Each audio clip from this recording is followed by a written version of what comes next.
La maîtresse d'école. Elle écrit la dictée du jour sur le tableau noir. Tous les élèves attentifs la regardent. Elle a mis son tablier bleu ciel avec les fleurs roses, celui qui a un gros nœud dans le dos.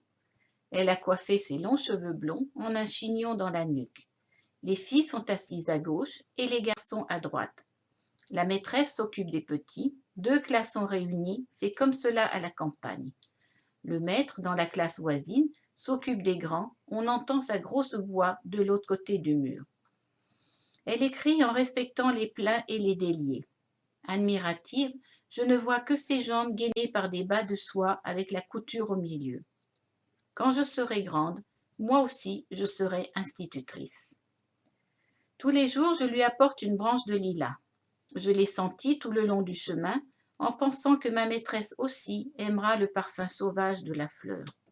Son merci me comble pour la journée. Je suis une élève très sage, assise au premier rang. Jamais elle ne me punit.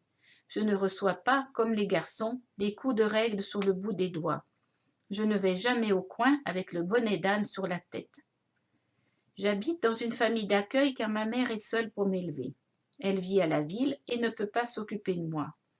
Régulièrement, elle vient pour payer la pension. Je ne me souviens pas de ses visites, juste que c'est le jour de la messe et que j'ai le droit de mettre le ruban dans mes cheveux, assorti à ma jolie robe, mes chaussettes blanches et mes souliers vernis noirs.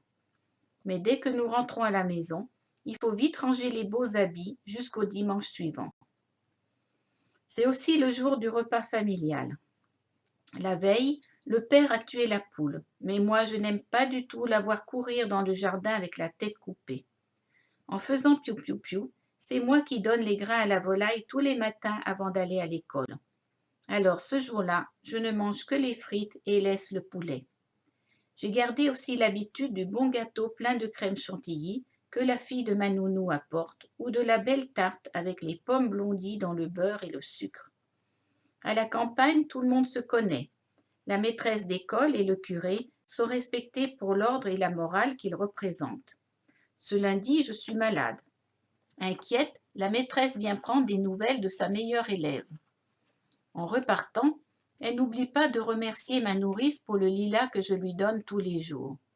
Surprise, elle apprend de la bouche de ma nounou que cet arbre ne pousse pas dans leur jardin, mais dans celui du voisin. Elle comprend alors que la jolie branche parfumée que je lui apporte tous les jours est volée. Comme je l'ai déçue. L'ancienne institutrice habite maintenant la grande maison aux volets bleus. Installée devant la table, elle prend l'un après l'autre les magazines, tourne machinalement les feuilles, comme si elle corrigeait les devoirs des écoliers ou préparait la prochaine leçon. En mettant l'index sur sa bouche, elle nous regarde, nous les soignants. Dans les yeux de la maîtresse, nous lisons « Soyez sages, les enfants ». Voilà, c'était l'histoire de la maîtresse d'école.